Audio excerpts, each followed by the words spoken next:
4 ವರ್ಷ ಅವಧಿ ಮುಗಿದಿದೆ. ಆಲ್ರೆಡಿ ನಮ್ಮ ಪಂಚಾಯಿತಿ ವ್ಯಾಪ್ತಿಯಲ್ಲಿ ಆಗುವಷ್ಟು ಎಲ್ಲ ಅಭಿವೃದ್ಧಿ ಕಾರ್ಯಗಳು ಆಗಿದೆ. ಇನ್ನೇನು ಅಭಿವೃದ್ಧಿ ಕಾರ್ಯ ಬಾಕಿ ಉಳಿದಿದೆ ಅದನ್ನು ಕಂಪ್ಲೀಟ್ ಮಾಡೋಕ್ಕೆ ತುಂಬ ಖುಷಿ ಆಗ್ತಿದೆ. ಪಂಚಾಯಿತಿ ಕಟ್ಟಡ ಎಲ್ಲಿವರೆಗೂ ಬಂತು? ಅದು ಕೋರ್ಟಲ್ಲಿ ಕೇಸ್ ನಡೀತಾ ಇದೆ ಸರ್. ಅದು ಸೆಕ್ರೆಟ್ ಆದರೆ ನಾವು ಆದಷ್ಟು ಬೇಗ ಮುಗಿಸ್ತೀವಿ. ಆದಷ್ಟು ಇನ್ನೊಂದು ವರ್ಷದ ಅವಧಿ ಇದೆ ನಮಗೆ, ನಮ್ಮ ಟರ್ಮ್ ಅಷ್ಟರೊಳಗೆ ಮುಗಿಸೋದಕ್ಕೆ ನಾವು ಪ್ರಯತ್ನ ಪಡ್ತೀವಿ. ಇದು ತ್ಯಾಜ್ಯ ವಿಲೇವಾರಿ ಘಟಕದಲ್ಲ ಇಲ್ಲಿ ಸಮಸ್ಯೆ ಇದೆಲ್ಲ ತುಂಬಾ ನಡೀತಾ ಇದೆ. ಆಲ್ಮೋಸ್ಟ್ ಎಲ್ಲ ನಾವು ಜಿಲ್ಲಾ ಪಂಚಾಯತಿಗೆಲ್ಲ ಲೆಟ್ರ್ ಬರೆದಿದ್ದೇವೆ. ಎಷ್ಟಾಗುತ್ತೋ ನಮ್ಮ ಕೈಯಿಂದ ಎಷ್ಟು ಪ್ರಯತ್ನ ಆಗುತ್ತೋ ಅಷ್ಟನ್ನೆಲ್ಲ ಪ್ರಯತ್ನ ಪಡ್ತಿದ್ದೀವಿ. ಆದಷ್ಟು ಟ್ರೈ ಮಾಡ್ತೀವಿ ಸರ್ ಬೆಟರ್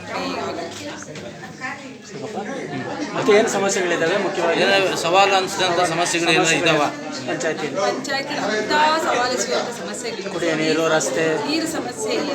ಅಂದರೆ ಈಗ ಆಲ್ರೆಡಿ ಆಗ್ತಾ ಇದೆ, ಕೆಲಸಗಳಾಗ್ತದೆ. ಅದು ಪೈಪ್ಲೈನ್ ಕನೆಕ್ಷನ್ ನಡೀತಾ ಇದೆ. ಅದು ಮುಗಿದ ತಕ್ಷಣ ಪ್ರಾಬ್ಲಮ್ ಸಾಲ್ವ್ ಆಗ್ತದೆ. ಅದು ಬಿಟ್ಟು ನಮ್ಮ ಕಡೆ ಎಲ್ಲ ಅಭಿವೃದ್ಧಿ ಕಾರ್ಯಗಳು ನಡೀತಾ ಇರ್ತದೆ. ಏನು ತೊಂದರೆ ಇಲ್ಲ. ನಮ್ಮ ಪಂಚಾಯತಿಯಲ್ಲಿ ಏನೂ ಅಂಥ ಪ್ರಾಬ್ಲಮ್ ಇಲ್ಲ. ನಿಮ್ಮನ್ನು ಆಯ್ಕೆ ಮಾಡಿರೋರು ತುಂಬ ಸಂತೋಷ ಆಗಿದೆ. ಎಲ್ಲರಿಗೂ ಧನ್ಯವಾದಗಳು ನನ್ನ ಆಯ್ಕೆ ಮಾಡಿದ್ದಕ್ಕೆ. Thank you.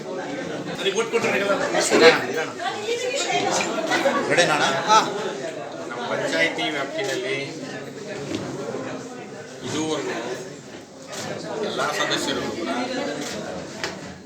ಯಾವುದೇ ರೀತಿ ವೈಮನಸ್ಸುಗಳಿಗೆ ಏನು ಇದೆ ಸಂಬಂಧಪಟ್ಟಾಗ ಏನೇನು ಕಾಮಗಾರಿಗಳಾಗೋದು ಏನೇನು ಅವ್ಯವಸ್ಥೆಗಳಿತ್ತು ಅದನ್ನೆಲ್ಲ ನೀಟಾಗಿ ಸರಿಪಡಿಸ್ಕೊಂಡು ಬಂದಿದ್ದಾರೆ. ಆಮೇಲೆ ಇದಕ್ಕೆ ಸಂಬಂಧಪಟ್ಟಾಗೆ ನಮ್ಮ ಶ್ರೀಮತಿ ಅವರಿಗೆ ಅಧ್ಯಕ್ಷರಾಗಿ ಆಯ್ಕೆ ಮಾಡೋದಕ್ಕೆ ಬೆಂಬಲಿಸಿದಂಥ ಎಲ್ಲ ಕಾರ್ಯಕರ್ತರು, ಸದಸ್ಯರು, ಆಮೇಲೆ ಎಲ್ಲ ಸಾರ್ವಜನಿಕ ಜನಗೆ ನಮ್ಮ ಕಡೆಯಿಂದ ಧನ್ಯವಾದಗಳು.